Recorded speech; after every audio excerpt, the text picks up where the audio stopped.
दोस्तों, क्या आपने कभी सोचा है कि जब हम शब्द सुनते हैं police, order, court, bail, charge, हम इतना डर क्यों जाते हैं इन सब शब्दों से? कुछ लोग बोल सकते हैं क्योंकि प्रोसीजरल इनजस्टिस होती है इंडिया में बहुत ज़्यादा, और पुलिस, कोर्ट पे बहुत ज़्यादा डिस्क्रिशनरी पावर्स है, और आर्बिट्रेरली वो कुछ कर सकते हैं, और ऐसे बहुत सारे इंस्टेंसेस हुए भी है जहाँ पे पुलिस द्वारा की अत्याचार किए गए हैं आम इंसान पे। परंतु क्या ये पूरा सच है? दोस्तों, सच ये है कि हम लॉ को समझते ही नहीं। जो लॉ जिस भाषा में लिखा गया है हम उससे परिचित ही नहीं है।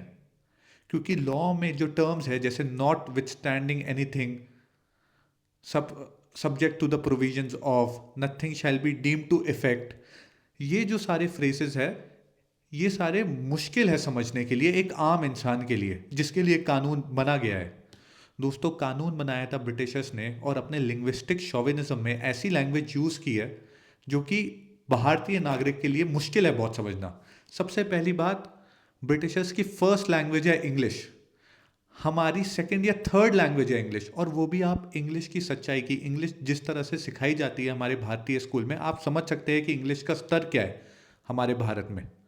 दोस्तों, ये ऐसी भाषाओं का यूज़ है कि अगर हमारे साथ कुछ गलत होता है या हम कुछ ऐसे ऑर्डर, बेल या ऐसे चीज़ों के बारे में सुनते हैं तो हम डरते क्यों है? उसका मुख्य कारण है कि अब हमें पता ही नहीं हमें क्या करना है।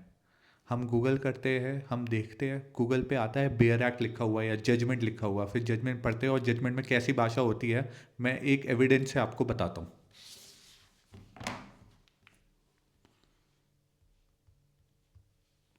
लिखा है, where any law provides that the information shall be in writing, notwithstanding anything contained in such law, that requirement shall be deemed to have been satisfied if such information is rendered or made available in an electronic record।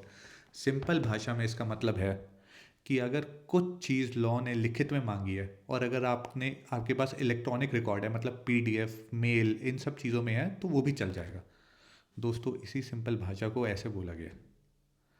दिक्कत बताऊं क्या है? हमारे जितने भी rights है वो सब इसी भाषा में लिखे गए हैं, और ये भी हमारा राइट है कि एक इंसान को लॉ की समझ होनी चाहिए पूरी। दोस्तों, अब ये जो लॉ की समझ वाला राइट है वो भी इसी भाषा में लिखा गया है, और हमें इसका पता ही नहीं है क्योंकि ये जिस भाषा में लिखा है वो भी हम समझ नहीं पाते।